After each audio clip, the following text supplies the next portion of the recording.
Welcome to my channel. In this video, we will discuss multiplying and dividing fractions. Mag-start tayo sa multiplying fractions. Let's say 1/3 times 1/6. Sa multiplying fractions, mas madali lang. Ang rule kasi sa multiplying fractions, pag multiply mo lang yung numerators at saka yung denominators. Simple lang. Wala na masyadong complication. Okay? So, pag multiply natin, 1 times 1 is equal to 1. So, this is equal to 1 and then over 3 times 6, that's equal to 18. So, 18. 1/18. That's it. How about this one? 4/5 and then times 5/7. Multiply the numerators. 4 times 5, that's 20. Over 5 times 7, that is 35. Tapos i-reduce natin into simplest form. Ang greatest common factor ng 20 at 35 ay 5. So if we divide both 20 and 35 by 5, we should get 4/7.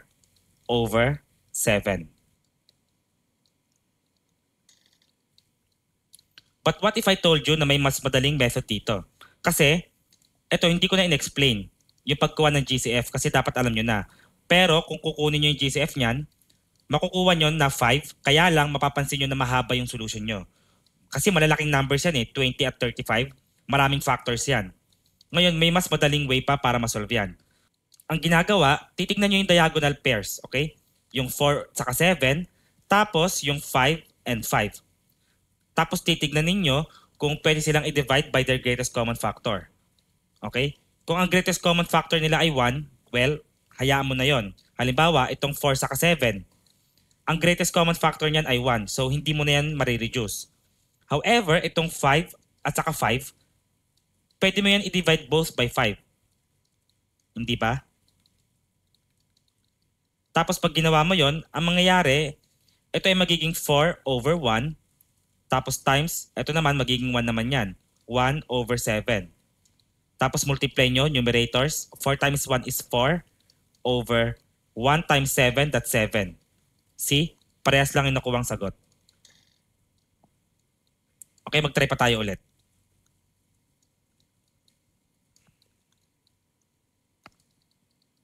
Let's say we have 5/6 and then times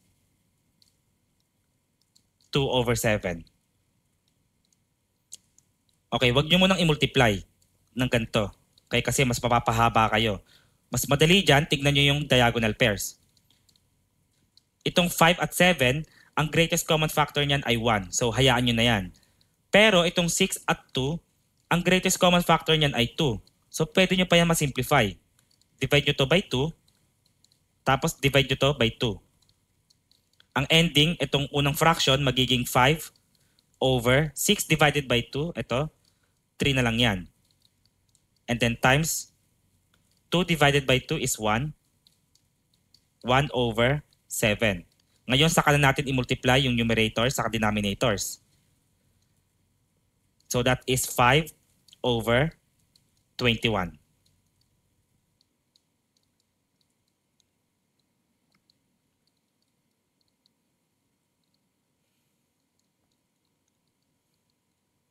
Let's say we have 5/12 and then times 6/7. Looking at the diagonal pairs, itong 5 at 7, hindi na yan marireduce kasi ang GCF niyan ay 1. While itong 12 saka 6, ang GCF niyan ay 6. So we can divide this by 6. Tapos divide din natin to by 6. Kaya ang mangyayari, itong fraction na yan magiging 5/12 divided by 6 is 2. And then times 6 divided by 6 is 1/7. Ngayon, pwede na natin i-multiply yung numerator saka denominators. Therefore, we have 5 at the top and 14 at the bottom.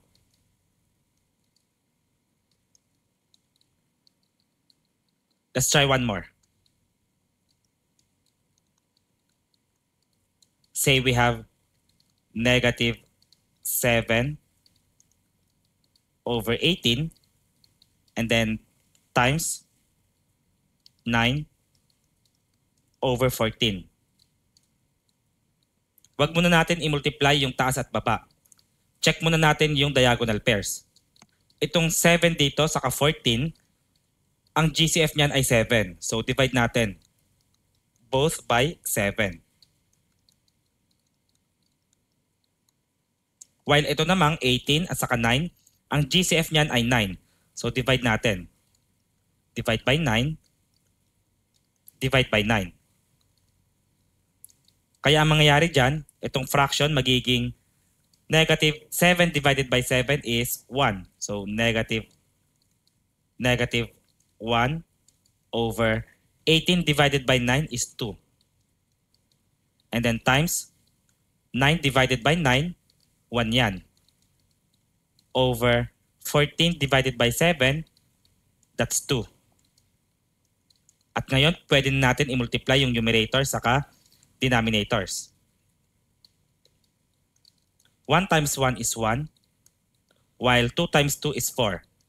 Tapos, papansinin nyo rin yung sign. Yung unang fraction natin, negative. While yung pangalawang fraction, positive yan. Negative times positive, multiplication of unlike signs. So, dapat ang sagot ay negative. So, negative 1/4. Now, let's go to division.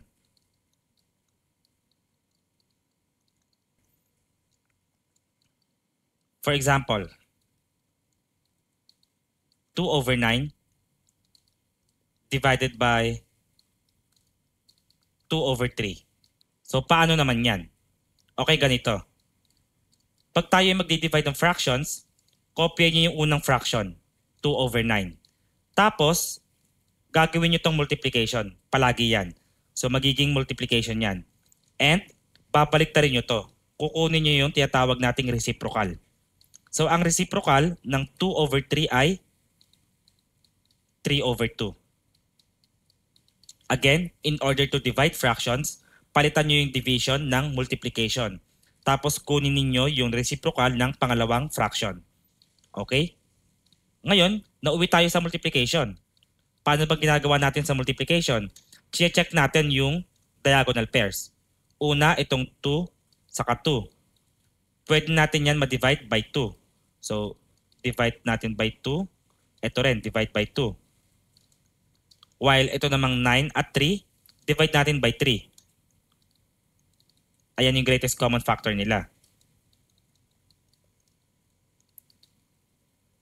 Therefore, we have 2 divided by 2 is 1 over 9 divided by 3 is 3 times 3 divided by 3 is 1 over 2 divided by 2 is 1.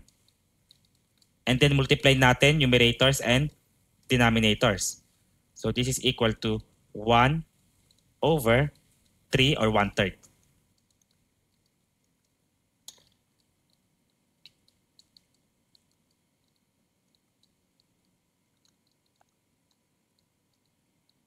Next,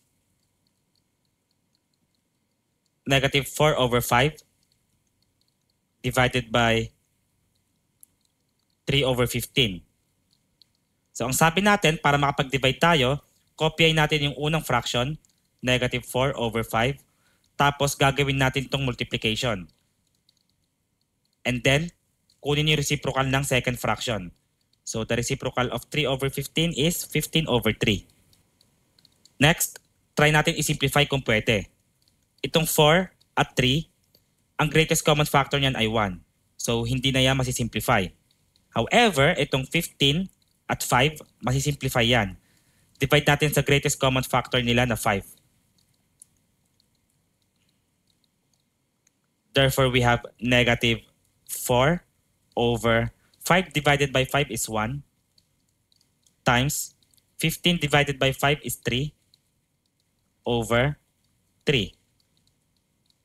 Ito kung mapapansin natin, 3 over 3, equal na lang yan kay 1.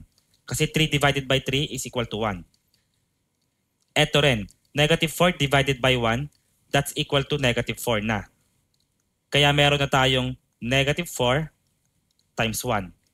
And negative 4 times 1 is equal to negative 4.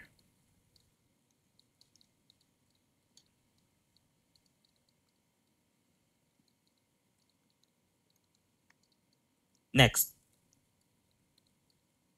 say we have 3 over 22 divided by 18 over 11. Okay, so kopyahin natin yung unang fraction. 3 over 22, tapos multiplication. And then kunin natin yung reciprocal ng other fraction, which is 11 over 18. Check natin yung diagonals. Itong 3 at 18, ang GCF niyan ay 3. So divide natin to by 3 and divide natin to by 3. Also, 22 and 11. Ang GCF niyan ay 11. So divide by 11. Divide by 11. Therefore, we have 3 divided by 3, that's 1. Over 22 divided by 11, 2 yan. And then times 11 divided by 11 is 1. 18 divided by 3 is 6. So multiply na natin yung numerators and denominators. We have 1 over 12.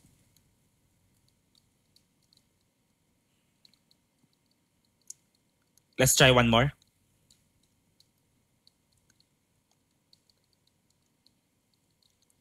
Negative 4 over 9 divided by negative 10 over 9. So gagawin natin, kopyahin yung unang fraction. Negative 4 over 9. Tapos magiging multiplication yan. Times, meron tayong 9 over 10, yung reciprocal. Itong 4 at 10, ang greatest common factor niyan ay 2. So divide natin to by 2. Ito rin, divide by 2. While ang greatest common factor naman ito ay 9. So 9 divided by 9 na lang yan. Or much better, cancel out nyo na lang yan. Magiging 1 and 1.